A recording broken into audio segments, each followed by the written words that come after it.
जय जय श्री राम गिरिधारी चैतन्य महाप्रभु की सर्वज्ञाश लक्ष्मी नरसिंह भगवान की भक्ति शिरोमणि भक्त प्रहलाद महाराज की पावन श्रील प्रभुपाद की जय गो Premanand.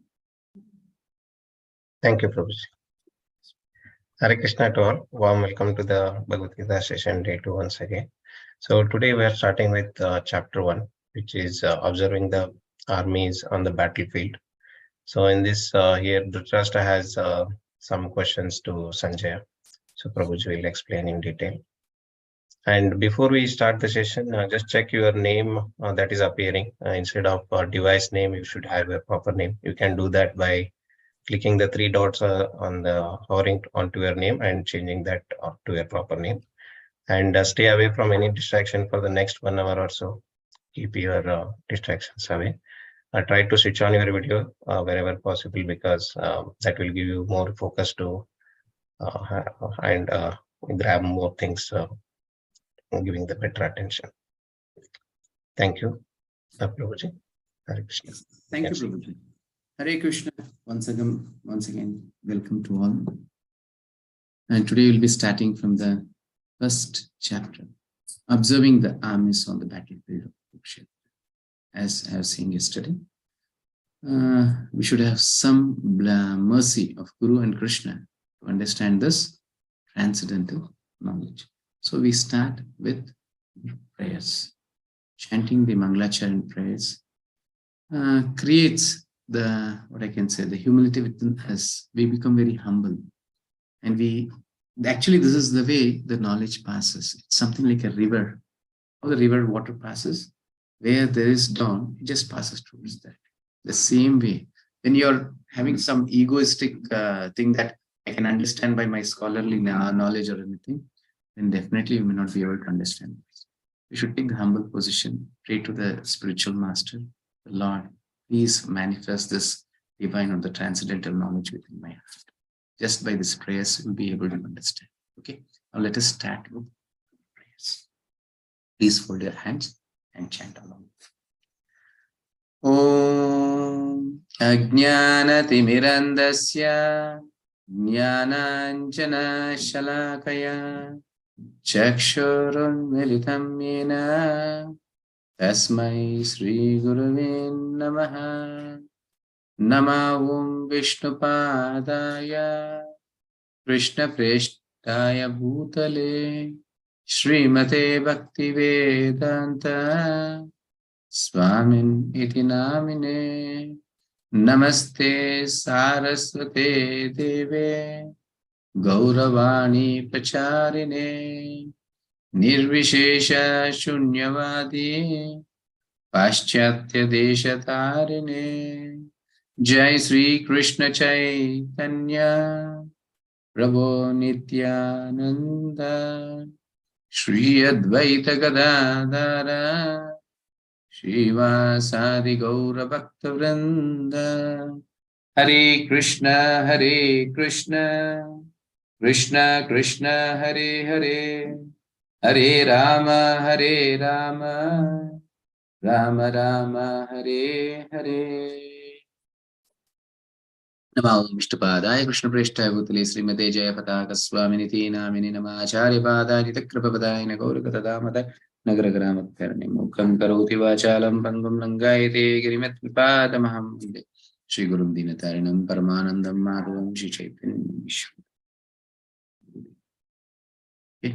So before going further, let us thank our founder Acharya, His Divine Grace A.C. Bhaktivedanta Swami Srila Prabhupada, the founder Acharya of this ISKCON, and who was given this Bhagavad-Gita knowledge in a very, very simplified way in all the languages, so that, like me, conditioned souls are able to understand such. Definitely, Srila Prabhupada's mercy also we need. Srila Prabhupada ki jai. Okay, today is the first chapter, as I was explaining yesterday.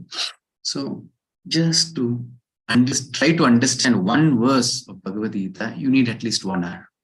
And we are taking the whole chapter in 1 hour. Could we do it? We're just taking the essence of the verses of Bhagavad Gita and trying to understand and trying to implement in our life. So where we can change transformation in our life, the blissful state of us. Actually, the soul is Satchit Ananda, always to be happy. That's why we search for happiness in many other things. And actually, in the material things we search. We search in a car, house, a wife, or shade, something like this. We go towards the material because of lack of knowledge. Once you have the knowledge, you'll be able to understand where to search for the happiness also. Okay, now let us go further. So, this 4 portions today, in today's chapter, will be seeing scenario in which Gita was spoken. The all-auspicious Supreme Lord. The Supreme Lord protects his devotees and miseries of life. Actually, whatever you learn in your life is not a waste. It is not going for a waste. Even at any age, something you're learning, definitely some or the other benefit is there. And learning this kind of a spiritual, getting this message, many things. Now I'm old, or I am busy, I am very small, or I'm a lady, I'm a woman, something on many things, such kind of things. A small story behind this, I'll say. Once, there was a person, Socrates. So he was in jail. For some reason, he was jailed.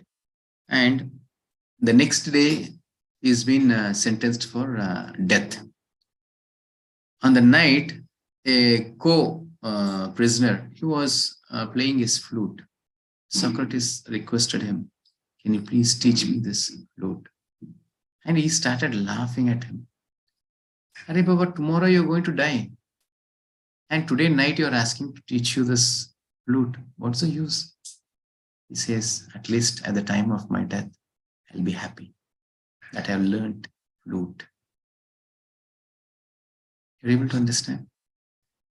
He says that at the time of death, at least I'll be happy that one good thing at least I have done, that I have learned this flute. And learning or taking the message of the Supreme Lord Bhagavad Gita, how can it be a waste to me? And many, because they think, array, it is not useful to me. Array, what is it there? 18 days I should attend. Many will attend for 1-2 days or something. They just give up. So we don't have that patience. Actually, you have to develop. Sincerely, here for 18 days, definitely one or the other topic just gets connected to our life and makes such a difference in. We have so many devotees in our society that who have changed their life. Even what I can say, a thief has changed his life. Even a rogue has changed his life. Even a woman hunter. There's so many kinds of bad habits we have. So all have changed their life. Just Bhagavad Gita. The beginning we might think it is something, some message or something like that. But somewhere it touches our lives. It gives a message to us. So please sincerely attend for this 18 days. Okay. Now, see, every day we'll be having this kind of acronym so that it makes us more simplified and easier to understand. And today's acronym is doubt. D-O-U-B-T, doubt.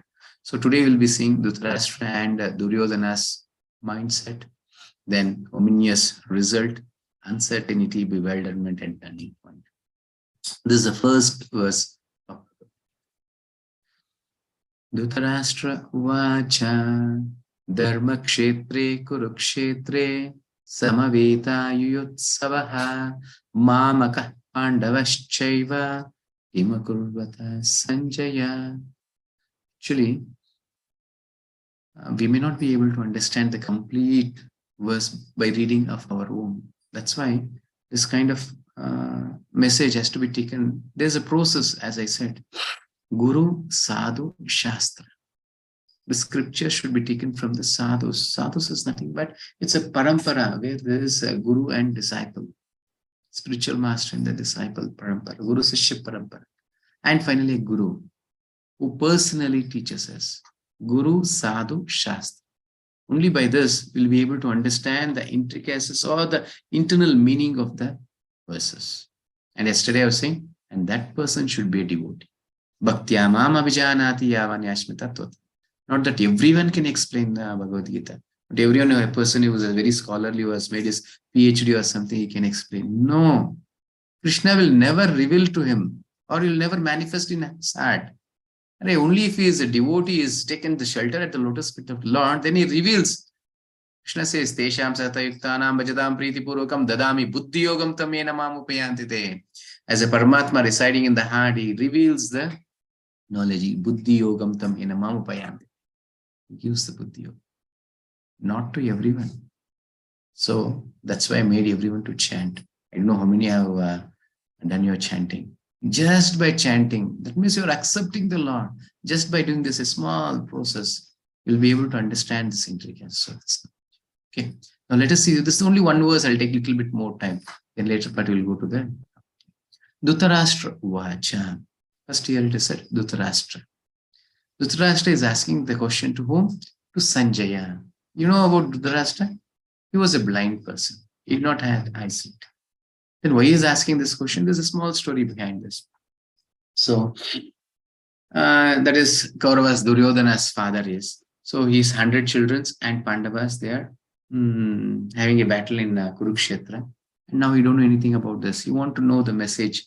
So he requests Vyasadeva. So can I know this? What is happening in the battlefield?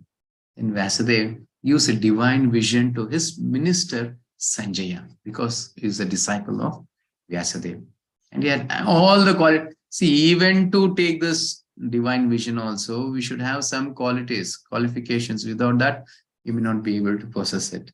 So Sanjaya was the best disciple of Vyasadeva. So he gave this divine vision. So what kind of a divine vision, you know this? Not, for example, you on your TV, you can see there some match, a football match, a cricket match, where it is going on somewhere in Australia or America. You can sit here and see that. Are you able to understand? The same way the divine vision, something what is happening in the battlefield, Sanjaya can sit within the kingdom and was able to see that. And then he was saying to Dhritarashtra, I don't think what the match we see, it has been covered by 4 to 5 cameras. But the divine vision contains lakhs and crores of cameras. Whenever Dhritarashtra is asking the question, what my son is doing, Duryodhana now, Sanjaya says, he is at this place, he is doing this. And what Bhima is doing, oh, he is in this place. What is Krishna? Oh, he is here. Where is Bhishmadev? Yeah, he is there, he is doing something. Against whom he is fighting. In this way, he was able to say each and everything what is happening. Whatever the questions Dhritarashtra was asking, was able to answer it. That means just imagine what kind of a divine vision was it. Whatever is been asked by Dhritarashtra was able to answer to him. That was the divine vision that Sanjaya had. Now Dhritarashtra is asking. See, here you can see the mindset of Dhritarashtra. The very first point he says, Dharma Kshetre, Kurukñetra. We all know where the battle happened. Happened in Kurukñetra. What he's saying is Dharma Kshetra. Why is he calling that as Dharma Kshetra? So yesterday I said something else about Kuru Maharaj. This Kurukñetra is a place, it is named after Kuru Maharaj, the king Kuru. So he was such a great religious person, such a great devotee of the Lord. See, devotion, or we become very dear to the Lord when we are very selfless. That's why when we are selfish, we cannot even think what is happening next house also. But when we become selfless, we'll be able to understand even the whole creation. That is the mercy Krishna shows to us. So he was such a selfless person. He wanted to do something out this for his subjects, for his kingdom, some good thing he wanted to do. So what he started to doing, he just created a big plow, golden plow, and he requested Lord Shiva for his Nandi and Yamadharma Raja for his Poundraka, a buffalo. And he tied to his plow and he started cultivating the land of Kuru, that is his place. Then everyone was seeing, astonished, all the devatas, they came there asking, Guru Maharaj, what are you doing? He said, I'm going to create all the auspicious things in my kingdom. That is tapasya, satya, kshama, daya, shaucham, dhana, yoga, and brahmacharya. All the 8 virtues I'm going to create in my kingdom. Everyone laughed at him. Then after that, Lord himself, Lord Vishnu came there. He asked him, my dear Guru, what are you doing? He said the same thing. I want to cultivate this 8 virtues in my kingdom. Actually, Lord wanted to test him. So he asked, where are the seeds for this? And Guru said, my body is the seeds because I have all the 8 virtues in me. All the good qualities within me. So I use my body as the seeds to cultivate this. Then Lord said, can I help you? Yes. So he gave his left hand. Lord with his Sudarshan Chakra. He just cut the left hand to small, small pieces, just in the form of a seed to cultivate the land. Then he asked for the right hand. He gave the right hand. Then he gave the left leg, one after the other, one after the other. Finally, it was only so the head was remaining. He said, my dear Lord, take my head finally and let my kingdom become virtuous with this, so that all my subjects who are here, they also will become virtuous. I was so happy to hear. Then Lord blessed him with the body, full body. And he asked, I'm very much pleased by your activities, by your this thing. Please ask whatever you need. I can give the boon. So then he asked, I need my kingdom to be such an auspicious or Dharmakshetra that whoever resides here, whoever dies here, whatever is done in my kingdom, they should become virtuous and they should be liberated. That's why Bhishmadev decided the battle should happen in this Kurukṣetra. And one more thing he asked, and this place should be named after me as Kuru. So that place name became Kurukṣetra. And now Dhritarashtra is saying that is Dharmakshetra. And Prabhupada explains that even the Devatas used to come there for their rituals or for their religious programs, because whatever is being done in that Kurukṣetra, it creates aspiration and it is perfect, it fulfills it. Such was the place of Kurukṣetra. That's why there's no Dharmakshetra. Now, there's a question here. With this Dharmakshetra, who will be influenced? Definitely Pandavas will be influenced by this land. That is the law of the land. Because it is Dharmakshetra, definitely Pandavas are Dharmatmas. Righteous person, definitely they'll be benefited by this. And so the Dhritarashtra is asking this question. Dharmakshetre, Kurukṣetra. This battle has been happening in Dharmakshetra. Then you can see that's why we need a spiritual master to understand this. Then the next question is asking, Samaveta Yuyutsava, Mamaka Pandavaschaiva, Makuruvata Sanjaya. See here, he's asking, both have gathered here. Like who both have gathered? Pandavas and Kuru, that is my sons. The partiality is showing. Actually, Kuru dynasty belongs to everyone. Even the Pandavas, Kauravas, everyone are called as Kuru, but he's claiming his sons as Kuru and is separating his brother's sons, that is Pandavas, separately. The partiality is showing. And finally, he's asking, Kimakurvata Sanjaya, what did they do? Because he's expecting, just imagine somebody has entered the battlefield. Okay, I'll invite you to lunch to our house. After just keeping the plate in front of you and serving some lunch items of the prashadam, whatever, what will you do? Somebody asks, what did you do? You go to a hotel and sit there and what do you do? There you eat. It's very simple. If somebody has entered the battlefield, what will they do? They fight. But why is asking that question? because he had some other desire within. He had the fear that something influential will happen to Pandavas. He wanted the battle to happen and the Pandavas to be killed. So much of message you can see in this one verse. Is a huge thing to know in this. Okay, now let us go further. So in this, we'll be seeing Dhritarashtra and Duryodhana's mindset. So Dhritarashtra was doubtful, fearful, and sure. And Duryodhana's mindset was, he was diplomatic and inner fear. We'll see that. First, let us see about Dhritarashtra. Doubtful about the outcome of the holy place. Dharmakshetra. First thing is, it is Dharmakshetra. What happens? Only Dharmatmas come out with victory, isn't it? And Pandavas, he knows very well. Pandavas are virtuous. So it will be very much influential to them. Just imagine you are a doctor or you are a lawyer and somebody is asking, please come and do some surgery. Will you be able to do that? That is not your field. You're a lawyer, so you cannot go and do a surgery in somewhere in the hospital. You cannot do that because that is not your field. And if a doctor is being asked to go to a civil court or a criminal court and argue there, he cannot do that because that is not his field. And if the same doctor has been asked to do some surgery, very happily, because that is his field, he will do very easily. And this Dharmakshetra is a place of virtues. So Pandavas is definitely there influential.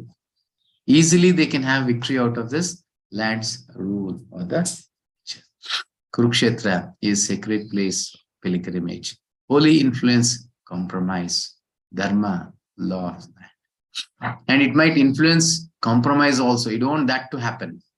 He wants the fight, the battle between the sons and Pandavas, and finally Pandavas has to. That was his inner mind or the mindset of President, partial to his own sons. Only his sons as Kuru and not Pandavas. Mentality of me and mine, the most important. Why do we have problems? Me and mine. In those days, they were not much rich people, but still they were so happy because they were selfless. They did not have what nowadays condition we have. Me and mine, we don't even see what is happening to a next person. If somebody is in problem, we don't help anyone. We don't have that helping nature. We are so much selfish nowadays so that we are not able to be happy. Even having big bungalows, even having many, everything, all the comforts of, material comforts of our life, we are not happy because that is not the way to be happy. Krishna is the creator. Yes, created in another way, and you are trying to be happy in another way. It is never possible, not at all possible to achieve it. And see here, the Kauravas always, they were in sorrow because they were selfish. Mentality of me and mine creates more of fearness. You can see here the lesson. Material security and resources do not guarantee success and fearlessness. Whatever the possession you have millions and millions of your property or whatever you have, never it can guarantee you the success or fearlessness. There are many stories to say here. So there was a person who was having a very big bungalow, and always he was in full of fear that if some thieves enter my house, what will happen? In the night, he was not sleeping. He was just checking the doors and the other things. And used to see a very poverty-stricken person, a coolie. For day-to-day work, he goes and there is a hut next to his bungalow. And every day evening, he used to chant the holy names of the Lord. He used to do the bhajans and he was very happy. This person thought, I have so much of property and so much of wealth. I'm not happy, but this person is happy. So you want to test that. He took a bag of gold coins and he just went and kept in the hut. And the next day he saw that even that hut person who was staying in the hut did not do his bhajan. He was lighting the lamp and he was just offing it. And he was just rotating his hut. He was just going here and there, running. Something like dog goes here and there. And that way he was struggling and he was not sleeping the whole night. Oh, this fellow was happy. I have got some company now. And finally, after 1 week, once again, he started chanting the holy names of the Lord. And he was very blissful. This person, the rich person, went and asked, what happened?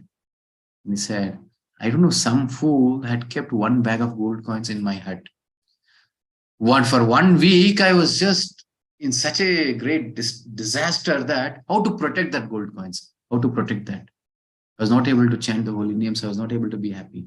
Then today it is Ekadashi, very auspicious day. I realized that this is the source of my distress. So I took the bag of the gold coins and just dropped in Kaveri River. And I'm very happy. Understood? Happiness never comes by our material securities. Clear? And the second life lesson. When the individual becomes self-centered and is primarily interested in selfish gain and personal aggrandizement, then fear, anxiety, and disappointment are inevitable. Nobody can protect us. And now, no one can save us or no one can protect us. It's only we who have to protect ourselves. I said in the very beginning about chanting. Don't think my wife is chanting, so I'll be protected. No. My father is chanting, or wife cannot think my husband is doing, so I will be protected. No. We have to protect ourselves. And we are self-centered, definitely. No other than sorrow in our life. You can just see this picture. What is happening here? She's seeing in her mirror what she's doing. She's make-upping herself. There's a fear. What is that fear? We are not dare enough to show our real faces. Have you ever seen any person who comes out, he just makeups, he makes a show off. For example, somewhere our hairs are turning gray.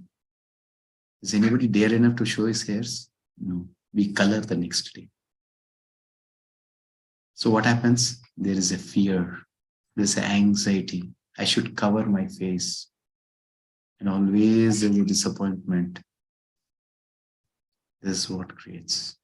When we are self-centered, we are not in a situation to show what is our reality. So always live a life what we are. Just show to the world what I am. That's it. It's very simple. There is nothing hide and seek problem here.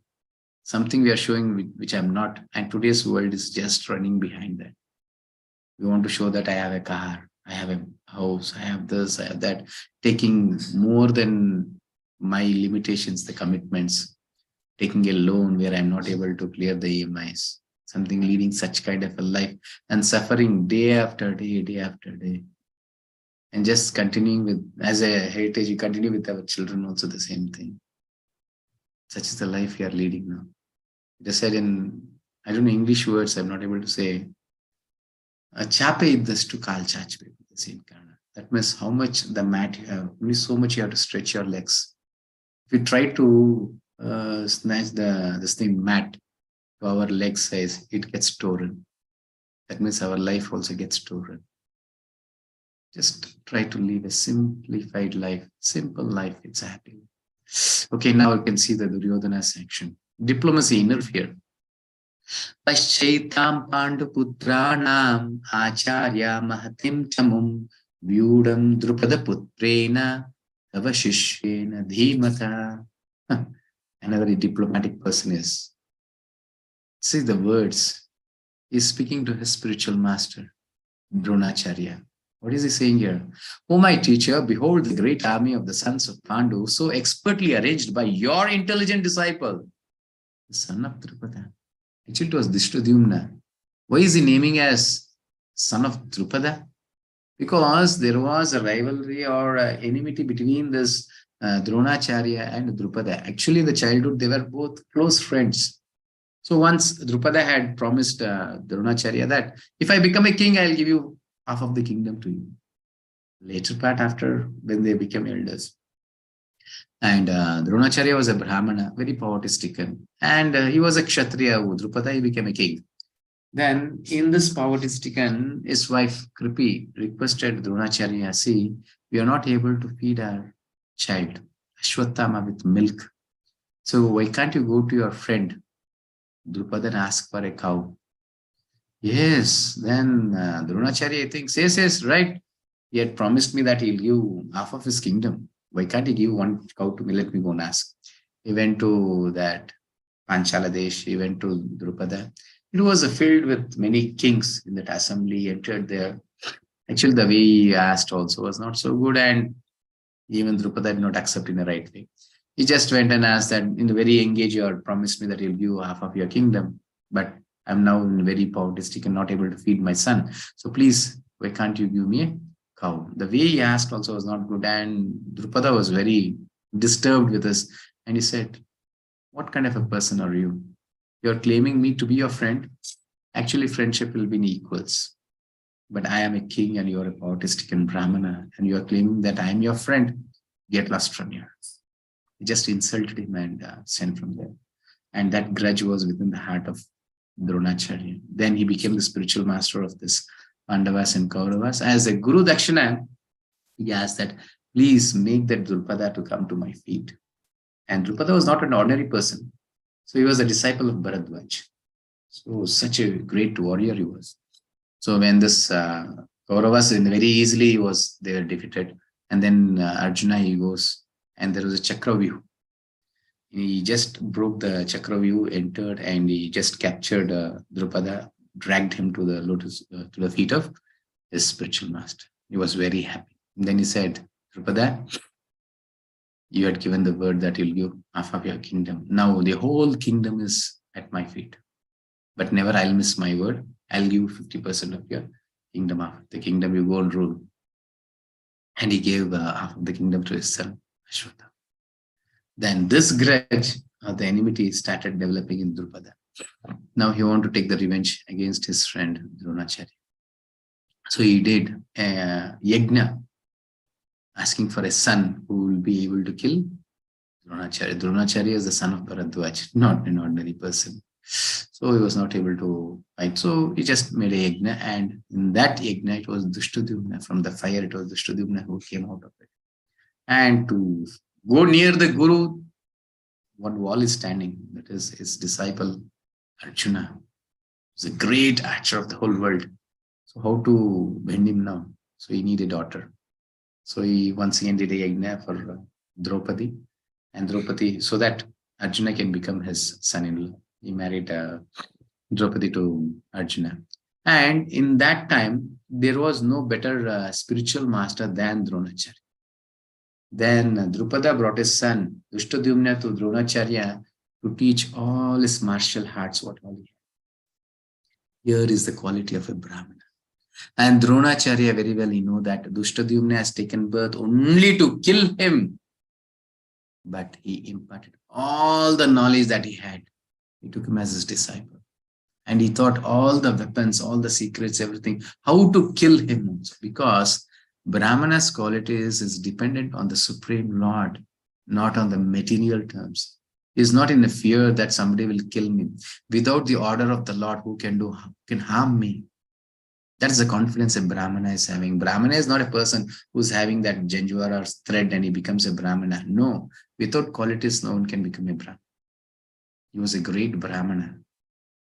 Now, this what I can say, diplomatic person, Duryodhana, is showing to his spiritual master that you committed a mistake by accepting Drishtadyumna as a disciple and revealing all your secrets to him. And now he has arranged the army in such a way. Please don't commit such a mistake once again. Such was the kind of mentality of Duryodhana. Even showing, pointing the, what I'm saying, that is not wrong, because a person who is adharmic, who is irreligious, he thinks a person who is religious is wrong. Many people who are outside, they think, Hare, the spiritualists just wasting their time, chanting Hare Krishna. What is in this? What is the use of it? No, many think that also. It's a waste of time because we don't know what is the purpose of human life. We want to be like dogs and cats and pigs. Just ahara nidra bhaya maitunashna samanyatan pashubir naranam. It is said in the scriptures. Just a person, ahara nidra bhaya maitunamsham, who's using his life only for eating, sleeping, mating, and defending, he is equivalent to an animal. Dharme iteshu adhiko visheshu dharmena hina pashubis samana. A person who is not religious, he never thinks beyond this, he cannot be a human being. Nowadays, modern world is nothing but animal life. Clear? Now let us go. Diplomacy. So anyhow, I explained this. Duryodhana, although mentioned as king, goes to the commander. He is going to the commander, that is Bhishmadev and Dronacharya. Everyone are in one place. Some messages are coming. So this Please don't message during the class time. I'll just later part you can message, or you can make a note of it or ask questions or anything. Because what happens, it disturbs me and the flow just gets stopped when I'm seeing the messages or something. Okay. Then ask for everyone's support for Bhishma. See, what is he doing there? Bhishma Deva also is there, and Dronacharya also. And even his words, this, how can I say that? He's instincting everyone. He's saying one point to other, and he's using one word there, aparyaptam. Well, speaking here, he says aparyaptam, one word he uses to say something to Bhishma Deva. What is the meaning of aparyaptam? One word containing two meanings. Aparyaptam is, it is very small, unmeasurable. The other meaning of it, oh, it is so huge, unmeasurable. So he says that our army chief is Bhishma Deva. So he requests everyone, you all have protected. So because Bhishma Deva is army chief, our strength is aparyaptam. That means what? Then Bhishma Deva should understand, oh, I am a great warrior. So he's glorifying me, saying that our strength of our army is immeasurable. And for others, Arey, Bhishma Deva is an old person, so you all should protect him. Because he is the army chief, our strength is aparyaptam. It is very immeasurable, very small. This is the words he was using. Don't think Duryodhana is an ordinary person, because sometimes even we will see such kind of people within our life also. The person is speaking the words, you cannot take the literal meaning of the words which is he speaking. There's some inner meaning in it. Because we are all from the family of Duryodhana. A person who is unreligious, definitely he'll behave in such kind of materialistic. Okay, you can see a point of Drona's mistake. And study names of warriors on both sides. He says the names of Pandavas now. Then he thinks, I'm saying all the warriors' names of Pandavas. What happens? So they lose the enthusiasm in our team. So I should say our greatness. Then he starts, oh, we have Karna, we have Dronacharya, we have Bhishma. When he's glorifying this is what he says. And using the name also, he just thinks, see, this is the materialistic or the demonic nature. He's thinking whose name should be first said. Whether it should be Dronacharya or Bhishma Dev. Bhavan Bhishmasya says that first he says Dronacharya because he's a Brahmana. It's better to say the name of the Brahmana first, then Bhishma. Then he joins even Vikarna's name in this group. Because Vikarna, once he questioned Duryodhana when Draupadi was disturbed. So he is thinking the inner fear, where Vikarma might leave our team and go to Pandava's team. So he's using him also in a great exalted personality's name. Then he was envious of Bhima. From the childhood, he was envious. He just fed him poison and threw him in a lake. So when we have blessing of Krishna, no one can harm us. Nothing can happen to us. He was fed with a very great poison, and he was thrown into a lake. And there were many snakes which started biting him. He went to Nagaloka. Then actually poison to another poison becomes the medicine. So he was cured by that, and he was actually blessed by the Nagadevata. He had given a nectar, a bowl of nectar. And Bhima, we all know that he was very loving person for the food. Seeing the nectar, he started drinking more and more. And finally, he got 10,000 elephant strength by drinking that nectar. He came out more powerful outside. That's what happens to us. Many think that, what happens by chanting Hare Krishna or by being spirituality? They think that you are wasting the time and happening like this, but we come out more powerful. Because blessed by the Supreme Lord. Akilanda Koti Brahmanda Nayaka. Just imagine the blessings of the Supreme Lord. Nobody can stand in front of us. That's the power we get by just chanting Hare Krishna Mahamana. Because next to us, it is the Supreme Lord.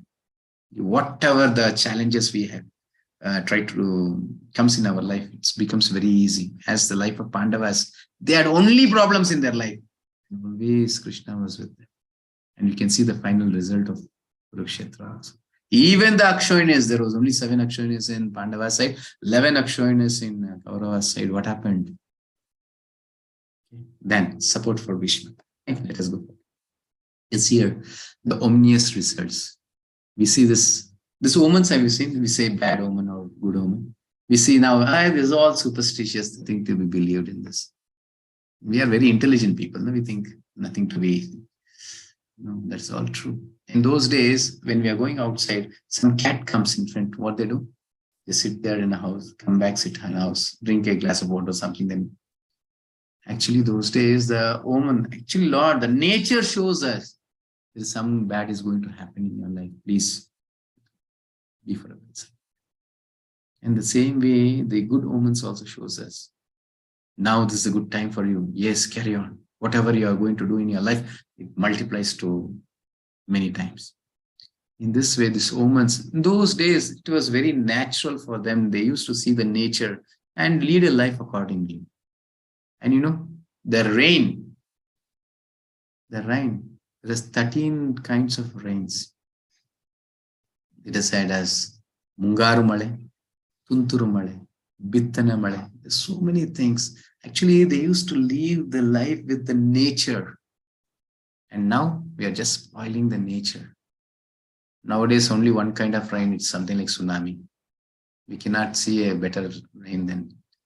And those days, farmers not had any borewells or they need not take any material help or take the water from the well and cultivate nothing.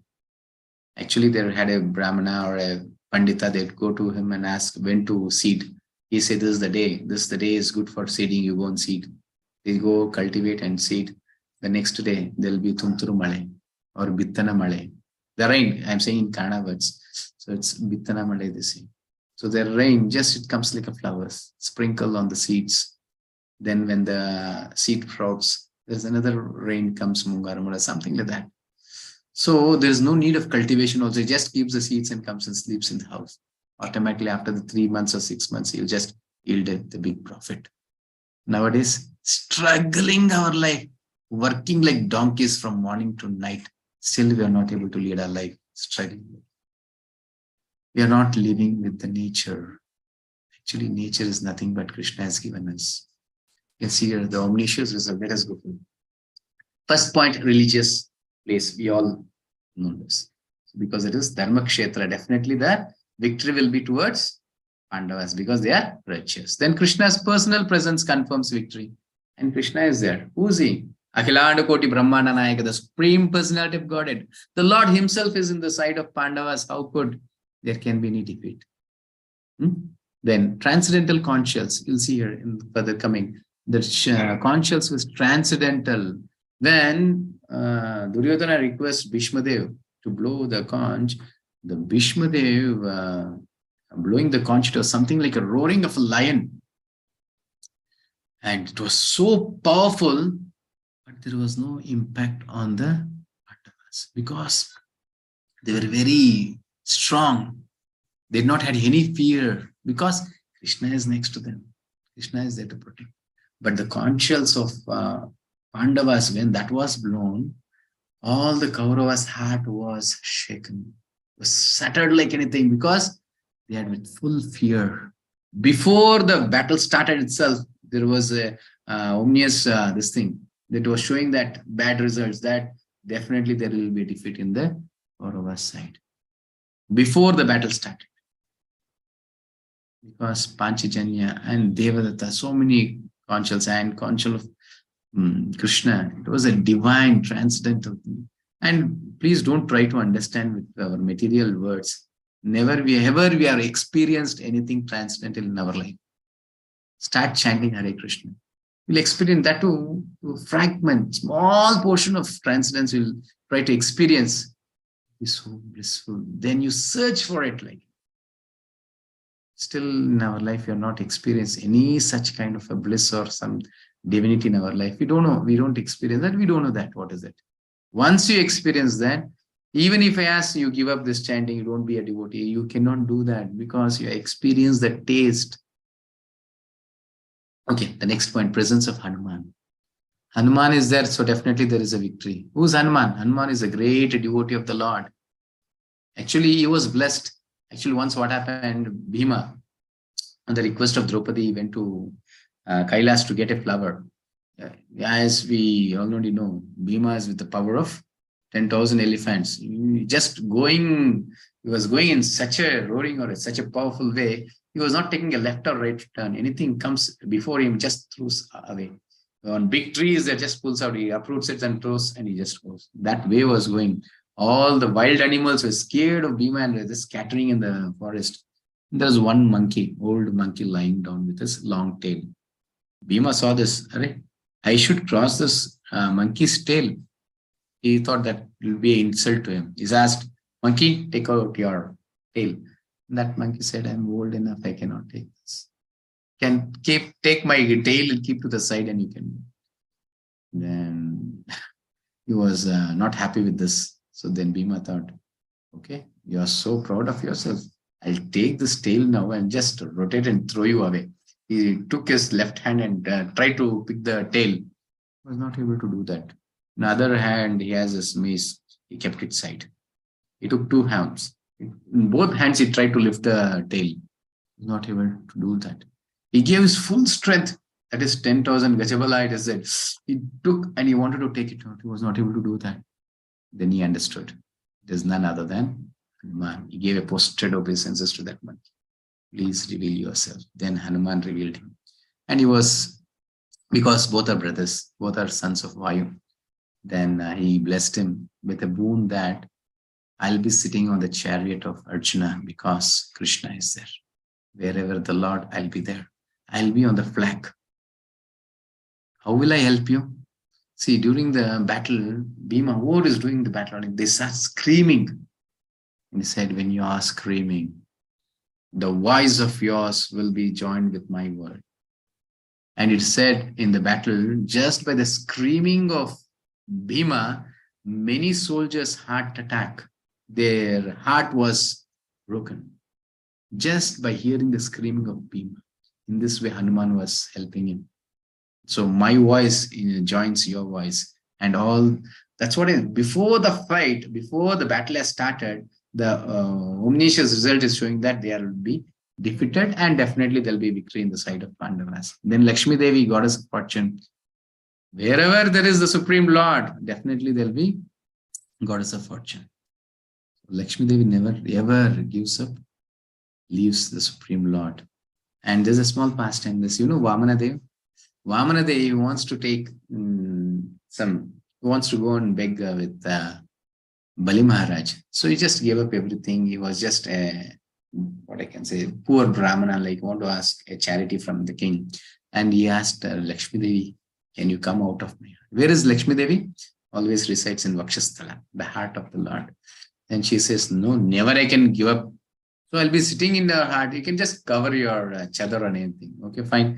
The Lord covered the chadar and he went for asking there. Actually, then Lakshmi Devi was thinking that, my Lord is the supreme creator. Everything belongs to him. And he's going and begging with someone. Let me see who's that person. She just peeps within the chadar. She comes out and peeps. That is the time where Shukracharya sees her. Then he says, this person is not a Brahmana. He is the Supreme Lord, Vishnu. So he requests his disciple, Bali Maharaj, not to give the charity. It's a big story. Then he's a devotee. Bali Maharaj was a great devotee. He just even gave up his spiritual master, but he took up the word. Because that is the essence of scriptures, finally, ultimately to serve the Lord. Then Agni Deva's chariot given to Arjuna. Arjuna had a chariot which can get you the victory in all the 10 directions. Such was a great chariot of Arjuna Deva. Once Arjuna, on the request of Agni Dev, he burned the Khandava Vana. It's a big story, I'm just simplifying. Khandava, he pleased Agni Dev. Once in a yajna, he drank more ghee. So indigestion was happening for Agni. So he requested, there is many medicinal trees in Khandavana. Please give this as an offering to me. I'll be pleased by this. Actually, it's a big story. There's Maya Danava and there is a Takshaka there.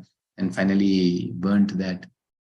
Then Arjuna, Agnidev was pleased. Then he gave this chariot.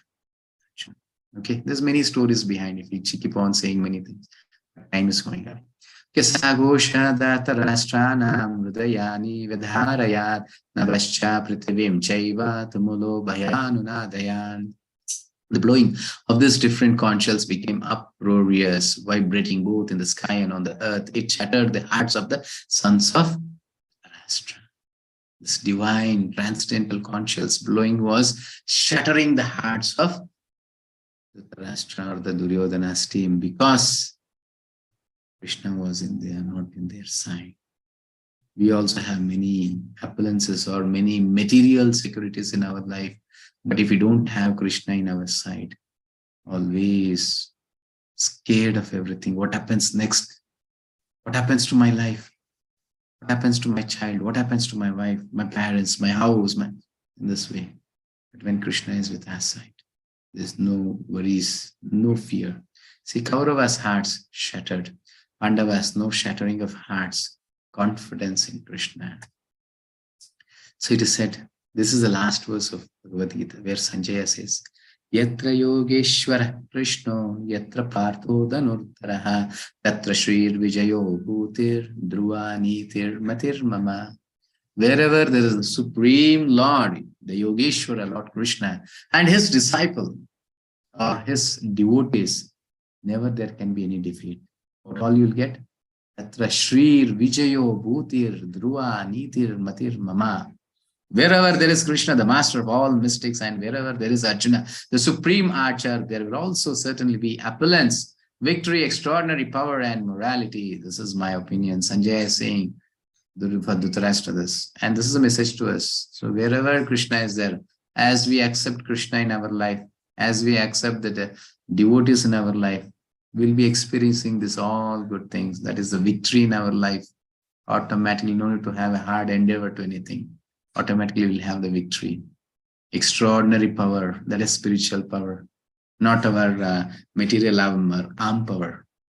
Spiritual power. Just what a person is doing, hard working and doing it. We can, sitting in one place, we can do that. It becomes, our life becomes simple. Our life becomes very easy when we take Krishna in our life. We're just inviting Krishna in our life. So third lesson, our faith on Lord Krishna determines a degree of fearlessness. Krishna says, how much you accept Krishna in your life, how much you accept this Hare Krishna Mahamantra and invite Krishna in your life, so much fearlessness. You'll be free from all material problems or the challenges. Pandavas were fearless because they had taken the shelter of the Supreme. Now the question is, are we taking the shelter of the lotus feet of the Lord? If not, we have time now to take. Even still we are egoistic and very proud of our own strength. Definitely you can lead your own life. So it's my duty is only to give the essence of Bhagavad-Gita, and it's finally it is up to you how much you accept it, how much you implement in your life and experience it.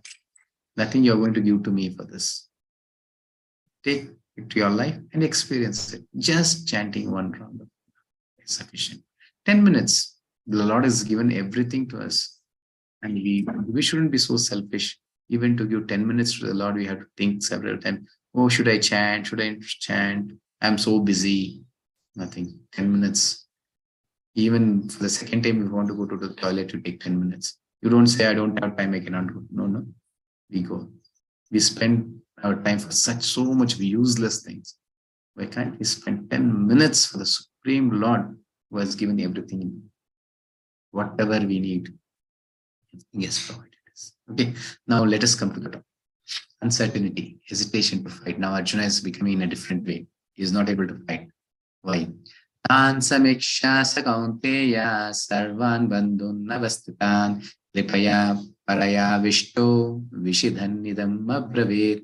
When the son of Kunti Arjuna saw all these different grades of friends and relatives, he became overwhelmed with compassion and spoke thus. Actually, it was not Arjuna, it is Krishna who was making Arjuna in such kind of a condition, because to give this Bhagavad-Gita knowledge as not to Arjuna. Arjuna is already friend and the devotee of Lord. He is making his disciple or his devotee in such a bewildered state so that he can impart this Bhagavad-Gita knowledge to this kind of conditioned souls like us. Yeah. Bewilderment and swachanam. And this starts from swachanam. While the bewilderment comes, it starts from swachanam. When I think it's me and mine, we got bewildered. Life lesson 4. Arjuna decides to take shelter of Lord Krishna when he was in a bewildered state of mind. So what happens to, see, when should we take the shelter of a spiritual master? A person who's already seen the life. Tadvidi pranipatena pariprashnena sevayo prekshayanti te jnanam jnaninas tattvadarshinaha. A person who has realized his life, has seen, a spiritual person is already know this. So when you take a shelter of him, he just able to impart knowledge. He'll say, oh, this is your condition. This is the better life you lead in this way. This is how you have to lead your life. You'll be able to do that. And Arjuna has taken the shelter of Krishna. So are we taking a shelter of his spiritual master? What happens by Swajanam as a simple thing? Just imagine, I'll say incidents in a house you think. For example, husband goes out for the office. After going 10 minutes, there's a call. Some security person or watchman or somebody is called. He says, Madam, in front of the house, there's a great accident. And your husband who has come in a two-wheeler, so a truck came and dashed him or something, a great accident. Happens. She may not be able to hold her phone and hear the message. At once she drops. She starts screaming, crying, and running down. Correct? Why? Swajanam. He is my husband, or is my father, is my son. The same message. Now there's a phone call. The same security person or somebody is calling. He's saying, there's a great accident in front of our house. A truck has been banged, a two-wheeler. Somebody was shifted from some other place. Newly a person had come. So there was a great accident, ma'am. So then what she'll do? Oh, is it? How did this happen? Whose mistake was that? She was so simple and she's asking other questions. How did that happen? What? But something has happened to her father or son or a husband. She's not in such situation. Message is the same, no? Can you see the difference? Why is this difference happening? Swajanam. When we relate, this is mine, the fear along with that mind, the fear also comes to me. I might lose it. Always in a fear that I might lose it. But when you are selfless, the whole world belongs to me. Everything is mine or everything is Krishna's. You don't have any fear. That is what is happening in now Arjuna's life. Now he's seeing that overall in the battlefield opposite to him are all his relatives. My spiritual master, my great grandfather. Oh, he's my friends. They are all my friends, my brothers. How could I fight against them? Krishna is creating this incident so that he can reveal this Bhagavad-Gita knowledge to us. So when one lacks an understanding of, when we don't have this basic knowledge, what is that? It's spiritual identity. Who am I? Tomorrow it will be answered to you. Just knowing who am I. His relationship with God. What is the relationship I have with the Lord, the Supreme Creator? Why have He has created me in this human form? What is the purpose of life? Why I'm taken birth in this house? Why this father and mother I have? Why I'm got married to this wife? All questions will be answered in this book. And the critical purpose behind this world. Why is this world created? Why is this challenges is I have to face in my life? Many, many questions. What all the questions you have in your life will be answered in Bhagavad-Gita, not only now. What are the questions is about to come in your future also will be answered in this book. Okay. One inevitably becomes disturbed and frustrated by life's challenges.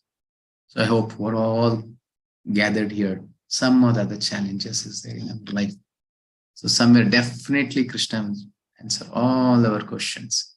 But we should be a little patient to hear and try to accept it, implement in our life. Okay. see the turning point. Once the Swajanam comes, what happens to our life? Limbs quivering. This is Arjuna is saying to Krishna. Mouth drying up, mind reeling, unable to stand, Gandiva bow slipping, skin burning, body trembling, hair standing on end. These are the problems. I'm not able to even hold my Gandiva, not able to fight.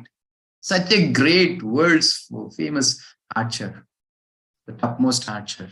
Nobody can stand in front of Arjuna. When he is also having such kind of challenges or facing the problem of Swajanam, it's me and mine. Even he is not able to do what, where can we do? So without the knowledge of spirituality, without the knowledge of Bhagavad-Gita, there is no life. Our life is a waste. We're leading a life of animals. That's it. Even a great personality like Arjuna is not able to take the proper decision. Actually, it was Krishna who was making in this bewildered state. So once he sees that he is my spiritual master, and actually, yes, whatever, see, you can see in the next upcoming slides, Arjuna is asking genuine questions, nothing wrong in it. So, but see here, Arjuna decides not to fight. Why? Compassion. Can anyone kill his spiritual master, his great-grandfather or somebody? A person, Bhishmadev, who was taken care of him from the childhood. Without Bhishmadev, he may not have been lived. But it was Bhishmadev. Now he's standing against him and trying to kill Bhishmadev. And Dronacharya was taught all the martial arts to him. And standing against Dronacharya and trying to face, oh, you cannot even disrespect our spiritual master. You cannot even sit in front of him. You have to show our respects. Even verbally or action, we cannot insult him. And standing in front of him and fighting. And there are so many innocent persons in the battlefield. All of his friends, relatives, is showing the compassion. Is there anything wrong in this? Absolutely right, nothing wrong. Then loss of enjoyment. After killing all our family members, where is the enjoyment? Killing my own spiritual master, my grandfather, everyone, where is the enjoyment there? Right? What Arjuna is saying, perfectly okay. Then fear of sinful reactions. Killing everyone, definitely we get sin. Is it not? What am I going to face then? Only sinful results comes to me. So I'll be going to hell. Krishna, I'm not going to fight. Nothing good I can say in this. And finally, one more thing is saying, destruction of family tradition. And there was 18 Akshoinis. So many males have come here. What happens to the female? What happens to the Matajis or the women who are in the house? All are killed here. Who will give the protection to them? So the world becomes irreligious. Varna Sankara will start developing because all the elders of the family are here. They died. So it is, I'll be the sole responsible for this by killing everyone. My family might see, first point, the compassion. I don't have any enjoyment in this and I'll be getting sinful reactions out of it. And even the whole kingdom becomes irreligious by doing this action. Krishna, I'm not going to fight. Absolutely perfect questions what Arjuna is asking. Now, tomorrow Krishna answers all these questions. See, once we get the spiritual knowledge, even we think this is absolutely wrong, becomes right. So you should have patience for it, and tomorrow you should see the answers what Krishna is giving to all this. Actually, year 4 it is given, last he says indecision, and tomorrow Krishna answers it. And now 2 types of tolerance. Emotional tolerance and spiritual tolerance. I don't think you'll be able to understand this. Showing weakness due to various attachment and following Krishna's order to uphold dharma. These are the 2 things. Let's say a small story like, so that you'll be able to understand this incidents. What is emotional tolerance and spiritual tolerance? Spiritual tolerance is full of knowledge, with full Bhagavad-Gita knowledge. Emotional tolerance, emotionally taking the decision. For example, once what happened, there was a father. He had come to a clinic, to a doctor, with a small child, 1-year child. This is suffering from a great fever. The body is just burning. Once he runs to the doctor, doctor, please take care of my child. He's with a huge fever. Then the doctor tests, yes, the fever is high. You go and take the blood checkup and come up. Hurry up. Okay, he goes there. He goes to the nurse. Doctor has given the prescription to take a blood checkup. So just to know what is the infection or the disease that my child is having. Then he asked the nurse, how you are going to, actually the child is crying with the pain, the suffering of fever. And she says that, because they're very infant child, she says that she shows the needle. So we'll start pricking insert in his body and try to take out the blood. If we don't get the nerve in the hand, we just try to insert this in the leg. Then we'll try to take the blood.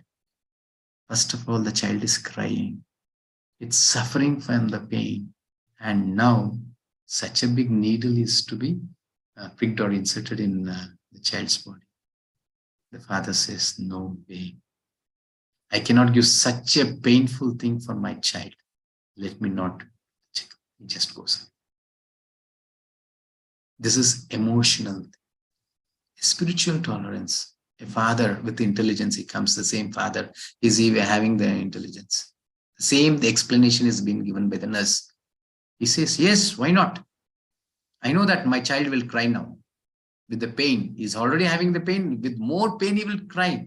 But it will be rectified what disease he's having. You can take a good medicine for that and he can be cured.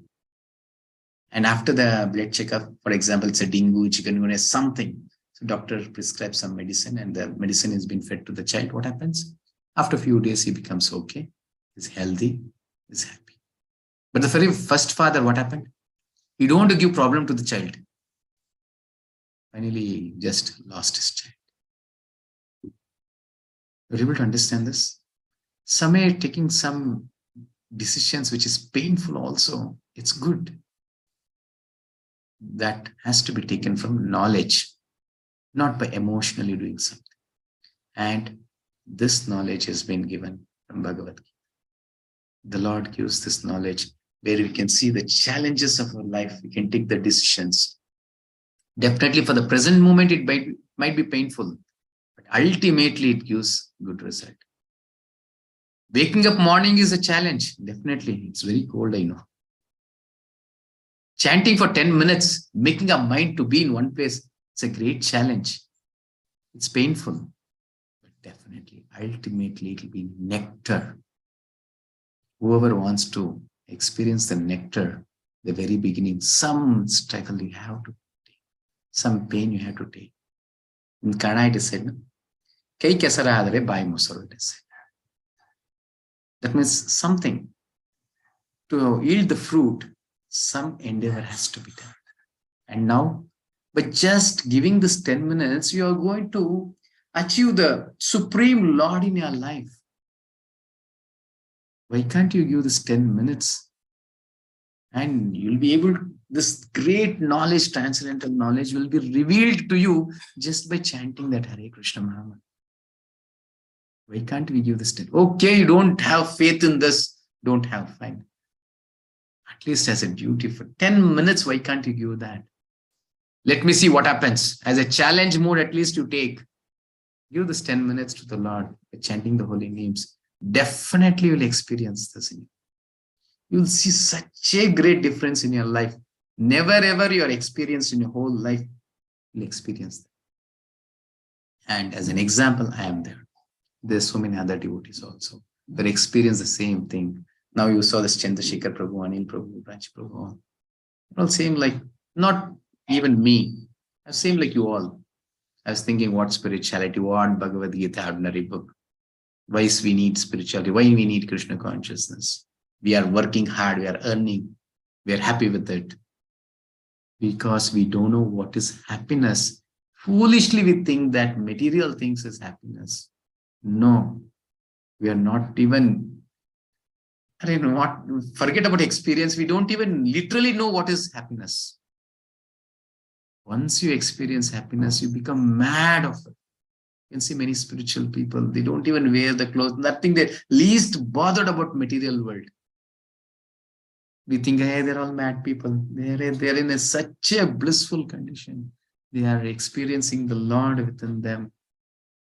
Okay, we'll come for the further sessions, we'll understand more about it. The last slide, the chill pill from Bhagavad-Gita. So the last message, what is this? Do you have problems in life? For example, do you have problems in life? The answer is no. Then why to worry? Be happy. No, why to worry there? Okay, now, yes, I have problems. Do you have solutions for it? You say, yes, I have a solution. Then why to be sorrowful or worry? Try to do something in your life and be happy. And so for some problems, we don't have solutions. So you think that there is no solution for this. Then why worry? You know the result. There is no any solution for this. Face it in your life. Take the challenge. Accept it and be happy. Be patient and depend on Krishna. Only it is Krishna who can protect us and save us from even the, what I can say, unsolvable problems will be solved by Krishna's mercy. Just take a shelter. Okay. Fine. Thank you. And today's chapter, what we saw? Doubt, D-O-U-B-T. In this, we saw the mindset of the Dhritarashtra and the Duryodhana and the omniscience result, the victory to Pandavas. And uncertain where Arjuna is hesitating to fight because Swachanam, he gets bewildered by seeing his relatives and friends and spiritual master and the great grandfather. Turning point, he is not able to hold the candy bones. He's just given up. And the reasons he's giving: compassion, loss of enjoyment, fear of sinful reaction, destruction of family. These are the reasons he's giving. Then tomorrow we'll be seeing the answers to these questions. What is tomorrow? Tomorrow another important chapter. It is said as Gita Sar. It is the essence of all the Gita. Almost all 18 chapters essence will be given in the second chapter. Okay. So how do we manage stressful situation? Tomorrow let us see. I hope everyone are in the same condition. Stressful life. How to come out of it? Then let us know who am I? Or with this body, or with this soul, or with the mind, or with this head. What is am I a father, husband, many things.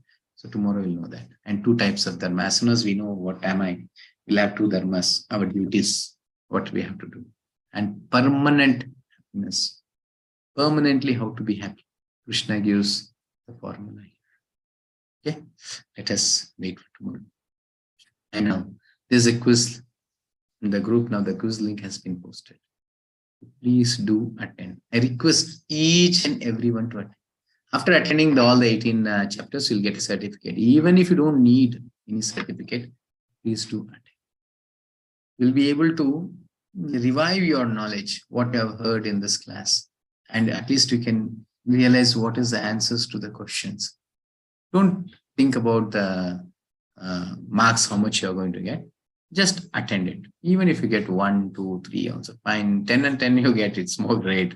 Whatever. Don't have expectations. Just attend the quiz. But compulsory. Everyone please to attend. It's my request. Then now let us chant once Hare Krishna. Hare Krishna, Hare Krishna, Krishna Krishna, Hare Hare. Hare Rama, Rama Rama, Hare. Hare Krishna, Krishna Krishna, Hare Hare, Hare Rama, Rama Rama, Hare Hare. Iti Shodashka Nam Kalikalmishanashanam Nataro Prataropaya Sarva Vedesha Drishyate. It is said in Kalisantana Upanishad. So every day I give a quote so that to make the words of mine more authentic. What is said in scriptures? Yesterday we said Kalyar Dochini Deerajan Asti Eko Mahanmuna Kirtana Deva Krishna Se Mukta Sangha Param Rajat. Today we are seeing from Kalisantana Upanishad. From yesterday it was from Srimad Bhagavatam.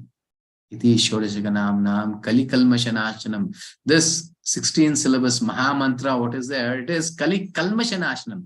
This Kali Yuga has been contaminated. And the contamination of this Kali Yuga will be able to remove only by this Hare Krishna Maha Mantra. All the mantras are samely potent.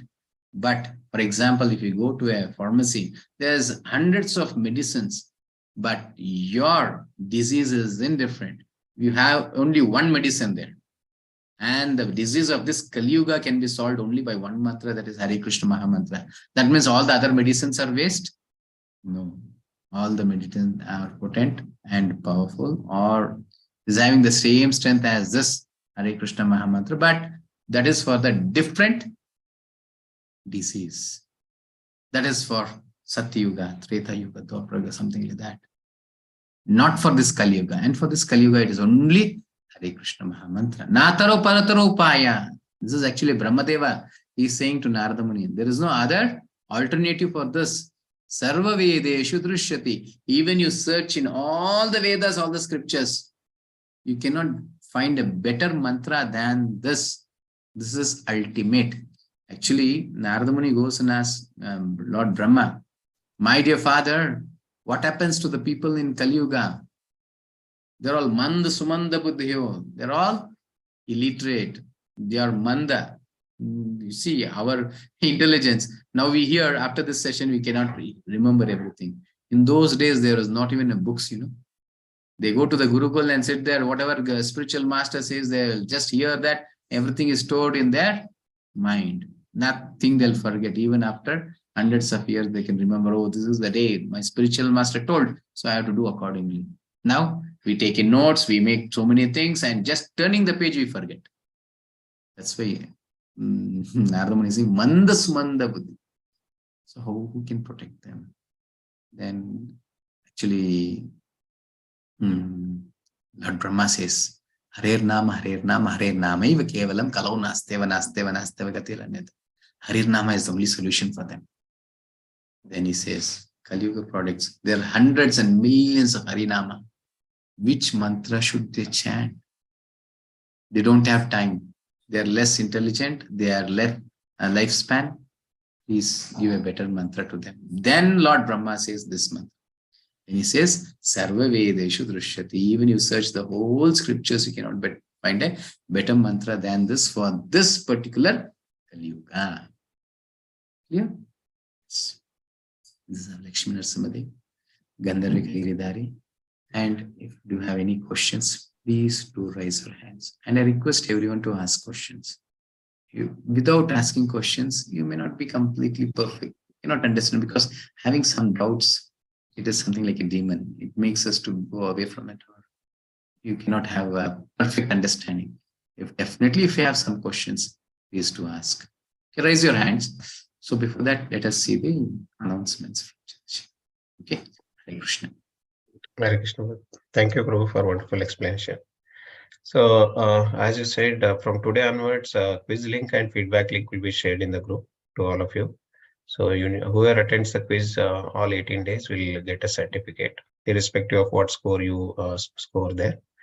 And like today, sessions will start from 5:45 a.m. We'll start with chanting of one round of Hare Krishna Maha Mantra and then Kirtana. So, request all of you to join by 5:45. So now I'll quickly share my screen and explain how to attend the quiz and all. So give me a minute. So meanwhile, let me take a question, Prabhu. Yes, Prabhu. Yeah, meanwhile, if anyone has question, please raise your hands. Yeah. Ishwar, yes. Prabhu ji, namaste. Yes, Hare Krishna. Hare Krishna. आप हाथ ऊपर कर रहे हैं, इसका मतलब क्या है, बोल सकते हैं क्या? Yes, thank you. So lifting the hands, actually Sharanagati, it is going in front of the Lord. There is 3 ways, actually not one, it's 3 ways. One, you just fold your hands, keep in your hand. That means completely surrendering to the Lord from your bottom of your heart, showing the respects to the Lord. Or even a person who is standing in front of you, you say Hare Krishna. That means you're respecting not the person, you're respecting the Supreme Lord within his heart. That way you say Namaskar. Another way is prostrated obeisances. That is Ashtanga Namaskar, we say, or Dandavat Pranam, we say. And the third is lifting our both hands, just showing to the Lord, both hands, nothing, protect myself. I'm with empty hands.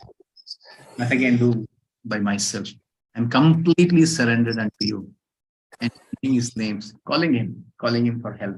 So whenever you are just fallen in a ocean or somewhere, you're there, what happens? You ask for help, lift your hands and ask for help. Even Draupadi, finally what she did, lifted up both hands. Oh, Keshava, Govinda, Madhava, please help me. There's so much of bundle saris came to her.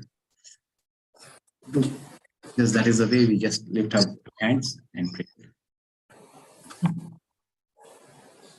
Hare Krishna. Hare Krishna. Okay, any other questions? Yes, Chandrasekhar Prabhu, can you explain? Okay. So hope all can see my screen.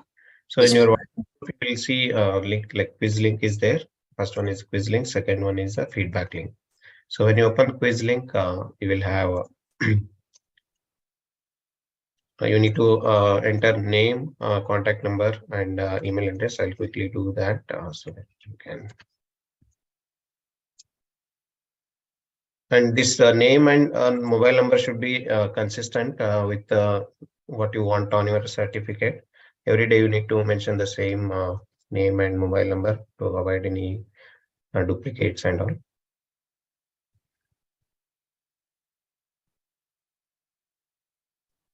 Sorry, same number for all the 18 days session. Yes, all 18 days you should maintain the same name and number.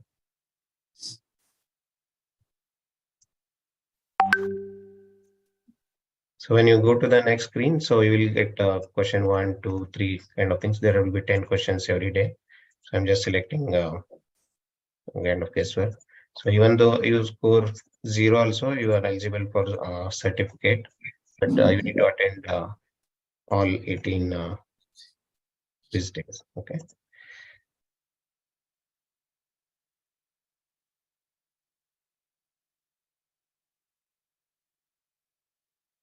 Okay. So when you go to the next level, you will get to know. And there are a few feedback question, descriptive questions are also there. So this is not mandatory. You can skip or whatever based on your understanding, you can answer as well. Once you do that, you can click on submit. So you can see your score. And this is the important thing. You have to view your score. You have to view your score and note down that score. Yeah.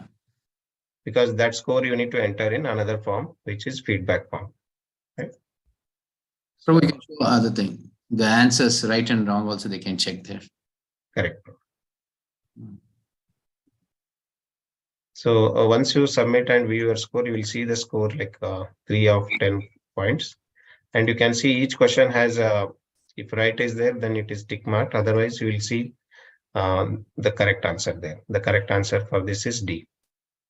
Same way for each question, there will be right and wrong indicated. You can see all of that will be here. Okay. Yes. Okay. After knowing the score, you have to go to feedback. Yeah. So after submitting this quiz, you just have to note down your score, because that will be one of the field in the feedback link. So this is the feedback form. Again, here you need to mention the same name and all, and WhatsApp number is there. This is where you need to enter your score. So you see 0, 1, 1 of 10, 2 of 10, like so whatever you score in your previous form, that you need to select. Like for example, we got 3, right? That is the one. And there is one more field called Japa. From today onwards, as Prabhuji has requested to Prabhu, the upper slide, I think you have to take out that note. Actually, that is creating confusion. That 108, 116, explaining them, that becomes confusion. Okay. Only minimal 108. That is one mala, you have to say 1. Say 108, you have to say as 1. That's it. Yeah. So if you are doing one round, you need to just mention 1. 1 round is equivalent to 108 times. That's what Prabhuji explained. So we did 1 round in the morning today. So if you get more time, and if you're doing 2 or 3 or 4, you can mention 2, 3 or 4, whatever you do that. And if you have any question regarding today's session or on that day's session, you can put it here. Prabhuji or some of us will take a look at and provide you the answer. And if you have any feedback about the session also, you can mention here. So the feedback will help us, as feedback and suggestions you have, please do mention that. It will help us improve. So actually, I request everyone to give your feedback. Yeah. Genuine feedback, anything. So that for any improvisation, or even if it's a good feedback also, we get enthusiasm more that I'm doing good. Or for any improvisation also, feedback should be there. So you can give your own thoughts on it or your suggestions. Okay. Yeah. So once you fill all these details, you can submit. So that's it about the feedback form. Yes. Stop my sharing my screen. Thank you. Ankita Mataji has a question. Ankita Mataji. Hare Krishna, Swami. So my question is, like, I have heard that there are two ways that we can understand Bhagavad-Gita, one in a spiritual aspect and one in a religious. Then what is the difference? Like understanding Gita in a religious respect or in a spiritual respect? Okay. What's the question, Mataji? Yeah, so this is my question. Like, is there any difference in the ways of understanding, like in a spiritual way and in a religious way? Is there any difference between the two, like understanding Gita in a religious way and in a spiritual Okay, way? what's your understanding between religious and spiritual? Religious is more like following a ritual, but without really feeling the same, like without the synchronization of our mind and our body. That will be a religious thing. And spiritual, when we are doing or connected with something spiritually, we might not have to do much with our body, but with our mind, like mansa. Right, so yeah. Okay, fine. Actually, religious and spirituality both are same, but we have created different meanings to it. There is only one, that is Sanatana Dharma. And man-made dharma are different. For example, Muslim, Christianity, Hindu. Hindu is also a man-made dharma. It's been renamed after the Sindhu. They were not able to say Sindhu, so they said Hindu and we became Hindu. No. Ours is Sanatan Dharma. Man-made dharma cannot, it is a Kaitava Dharma. It's said in Srimad Bhagavatam, cheating dharma. So there's no difference between spirituality and religious. Both are same. Okay, what I... But let me complete. Bhagavad-Gita actually protects us from the spiritual death, you know. What is spiritual death? No, that I don't know. Just dying as an animal, dying as a cat or a dog or a pig or something like that. Not knowing the purpose of human life. There's a reason for this human life. You know? Actually, the human life starts from Atata Brahma Jignasa. The question starts from who am I? Without asking this question, I cannot lead a life of a human being. I'm equivalent to animals. Just leading my life for eating, sleeping, making, defending, this is a thing. And beyond that, now, beyond the name of religion, we start quarreling and many other things is going on. And many demons are being created by this religious things. Many things are happening. So we go in the same, having that knowledge, we try to understand Bhagavad-Gita. And Bhagavad-Gita is not in two ways. It can be understood in hundreds of ways. Depending on the attitude that I have. I'm a great demon, I want to understand Bhagavad-Gita. Yes, in a demonic way, I can understand Bhagavad-Gita and implement my work accordingly. That's why Krishna says, Bhaktya Mama Vijanati. Till then, you don't surrender unto him. It may not be revealed to you as it is. So we try to understand in our own material way and try to implement in our, and you may not feel, experience anything or don't have any result out of it. Because it is not authentic. That is not Krishna has said anything, but we do accordingly. We try to understand in a different way. Krishna very simple, very clearly said, Manmana Bhavat Bhaktamadhyajamam Namaskuru. Surrender into me. Worship me. That is the purpose of human life. I'll take care of you. Jeever Surupuhai Krishnera Nityadas. We are the eternal servants of the Lord. Try to serve him. That is our perfection. Sarva Dharman Parityajamam Ekam Sharanam Raja. Even you will be the sinner of the sinner. Sarva Dharman Parityajamam Ekam Sharanam Raja. Aham Tvam Sarva Papebhyo. Mokshayishyami Mashuchaha. I'll clear all your sin and I'll give you liberation. Please do your duty. Your duty is to serve me. That is the real purpose of a human life. Not for eating, sleeping. Definitely not. So we have hundreds of meanings for this Bhagavad Gita, and there are so many millions of editions also for this. Many have given their own thoughts on it. These are all books. So we have to take an authentic book where a person who is writing Gita, he should be a devotee. And Srila Prabhupada, is a great devotee. Don't think he has written Bhagavad-Gita. No. He says that's why you have to read the PDF which you are sending, or you should have a copy of Bhagavad-Gita and read before starting. The introduction and the preface, these things. He says, I don't have any credit. And if any credit I have after reading this Bhagavad-Gita, it goes to my spiritual master or the previous acharyas, because he's nothing done anything new. What has been given from the Vishwanath Chakravarti Thakura and Baladev Vidyabhushan, the acharyas, he's taking from there and giving it here as it is. That's why Prabhupada says Bhagavad-Gita as it is. And you should see, I'll say this in the 4th chapter because your question has come explaining. So you can see in the introduction, last page, there is a parampara. It starts from Srila Prabhupada's spiritual master Bhakti Siddhanta Saraswati, then his spiritual master Gaur Kishore Das Babaji, then Bhakti Vinod Thakur, Jagannath Bas. In that way, it goes to Vyasadeva.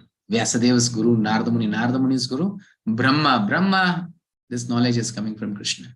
So it is just connecting to Krishna. As we on the switch, the power, you can see the light is on. Why? It has been connected to the meter board. And that meter board is connected to the transformer. And that transformer is connected to the powerhouse. Then only you get this light glowing or the fan on. Otherwise, the switch, the light, the fan, everything becomes a waste. We need the current to be passed. And that current is Krishna. The message or the Bhagavad-Gita should pass from the parampara. It has to come from Krishna directly to me. And it comes through that parampara spiritual masters. So that is religious and spiritual. But we try to understand different way and have a different gets deviated. Okay. I hope you had a different question, but I answered so that I need the benefit for everyone, not only for you, to understand it properly. Yes, Mataji, what's your question? Thank you. No, have I answered your question? Yeah, yes, to some extent, and I think I would be able to To some extent, get it in the next. If you're not convinced, then you can ask your proper question. What is it? I'll try to answer. No, actually, this was the only question, like, because I have heard from many people that taking the significance. Okay, what is the significance of in every verse, in each every chapter? Some significance is there. Okay, right? There is some lessons for the human beings to implement, especially in this time of Kali Yuga. Right, so taking only that essence and implementing those things into our lives is it is kind of taking it spiritually and taking it religiously. It's a kind of like, okay, God is saying this to Arjun, like taking it as listening to it as a story, but not relating to it and not implementing it and not like considering ourselves to be Arjuna. Okay, so it is like kind of being religious. So actually, this is the thing that I have heard from people.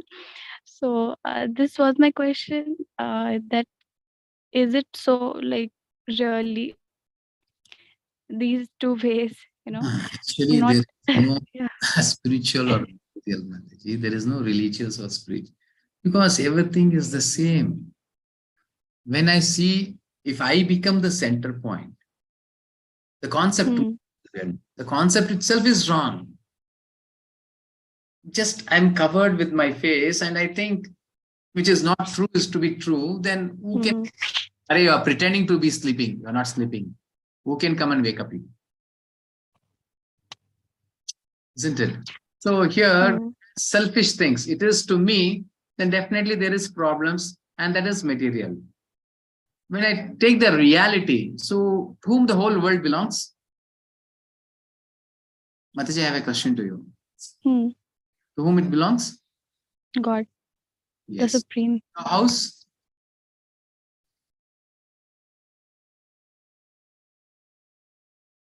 To whom it belongs? I said the Supreme God. Your clothes? You're wearing the clothes. That yes, clothes? Yes. To whom yes. it belongs? God. Yes. Fine. That's it. So just surrender it. Everything belongs to the Lord, and whatever, see, even this phone or the laptop or a pen in my pocket, everything belongs to the Lord. Yeah. Just doing this for my benefit to use it. His servant and use it. Yes, be happy with it. But when you claim that this belongs to me, the anxiety, the disappointment, the fear comes along with it. Yeah, like developing an instrumental feeling. Yes, Bhagavad-Gita is a manual to our life. After creating this creation, he has given this Bhagavad-Gita. Implement that in our life. That is it. And through Arjuna is giving. So whatever the Arjuna is asking the questions on behalf of us, take that to our life, start implementing. We can lead a blissful life, happy life. There's no need to be fear. No need to struggle in our life. So whatever we need, Krishna has provided us. But we are, what I can say, greedy to achieve what is not there in our life. Greedy to, in coming days, you'll see many things out of it. We are just spoiling our life in our own. It's simple. Take this. And you don't get confused with this religious and spirituality. It's both the same. Many people, many things in understanding. No? Yeah, okay. Very simplified. Yeah. In some videos, like saw Guru Gaur Gopal Das and so they were telling the reference when you take out the spirit out of the ritual, then it becomes ritual, and when the spirit is there, when we are performing the ritual, then it becomes spiritual. So like see, it is a different way of making everyone to understand, explaining in a way to make you to understand that. But it's very simplified way that I am the servant of the Supreme Lord. Jivera Swarupa He Krishnera Nityadas. Try to do that. Don't be as rituals. Yes, it's something like rituals. Because even chanting, now we're actually not chanting, we're practicing it. Because we don't have love towards the Lord. We try to see the screen and then say Hare Krishna, Hare Krishna. It's not coming to us. So it becomes rituals. And spiritual, when you just start get connected. Yeah, correct. There's two ways, Mataji, very simple example. Yeah. You construct a house. Okay, you fix all the switches, the bulb and everything. When there is no power, it's useless. Correct. In some, what happens while constructing the house itself, you take the power. Then you start fixing the switches and lights. Yeah. Even without switch and light, bulb, there's electricity, there's no use. So how you are using that electricity, isn't it? The same way, so when you are doing this life, we are implementing this in our life, accepting Krishna as the Supreme Lord. That's why in the very first day, I'm making you to chant Hare Krishna. Without chanting Hare Krishna Mahamantra, also you can read. You can attend this 18-day session. But I cannot assure you that it will be revealed to you. Without the mercy of the Lord, how can it reveal to you? So just chant, start chanting. Just by chanting, you are not that we have become devotees. But I have accepted the process that I am trying to be a devotee. Krishna, I have accepted you. Please try to reveal in my heart, manifest in my heart. You kept your doors open. And now it's up to Krishna whether to enter my house or no. That is my heart. Okay. Okay. Morning at what time you joined, Mataji? I joined at 5:45 only, but actually I was coming to office, so I was at cab at that time. So yeah. Even without beats you can chant, or else before that or after that, something. Even now you can chant one round. Sure. Thank you, Guruji. Hare Krishna. Hare Krishna. Hare Krishna. So there is two questions from Surbhi Mataji. Surbhi Mataji, it would be great if you can switch on your video and ask in chat box. He has put two questions. One is, what should be our, one second, let me move to that. What should be our thought process while chanting the... Unmute yourself. Yes. Hare Krishna, Prabhuji. Hare Krishna, Mataji. So my questions are about, it's related to the mantra that you've just given. Number one was, why what is the significance of chanting the mantra for 108 times? No. I had been answered about that. But then again, the answer was that in the Bhagavad-Gita, Krishna has said that in the lions, in the animals, he would be the lions. In the sound, he would be Om. And in numbers, he would be 108. Yes. Okay. So these are the forms that he has taken for those specific categories. Like if he would come in the form of animals, he would be... Please don't understand in that way. He says, among animals or the wild animals, I am lion. Then you shouldn't consider that, oh, all the lions are Krishna. No, not that. Among birds is eagle. That means among the intelligent, I am intelligence. So the greatness comes from the Lord. That is the potency of the Lord. And among humans, I am king. And among devatas, I am Indra. In that way, whatever the greatness you see in your life, that is Krishna's potency. That is the way to understand. Okay. And it is in 7th and 10th chapter all. The taste in water, the light in sun. The greatness, for example, Surabhi Mataji has one great quality, and that is the potency of Krishna. You are able to understand now? Yes, the best of best. Yes, Mataji. Okay.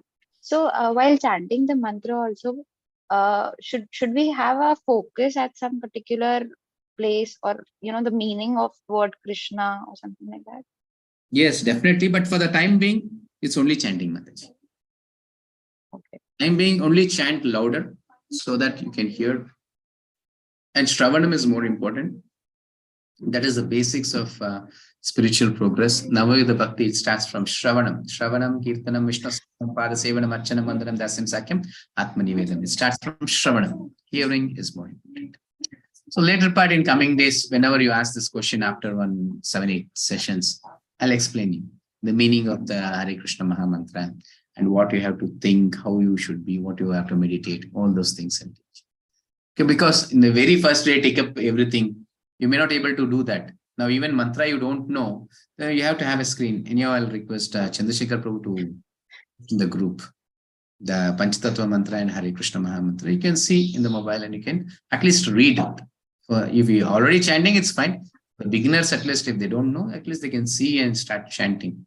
Later part, one after the other, I'll see. Okay. Thank you, Prabhu. Yes, Mataji. Mataji had one more question, like what is the meaning of Hare Krishna Maha Mantra? That's what I said. I'll say in the later part. Okay, fine. Anyone else like to ask any questions? That's it.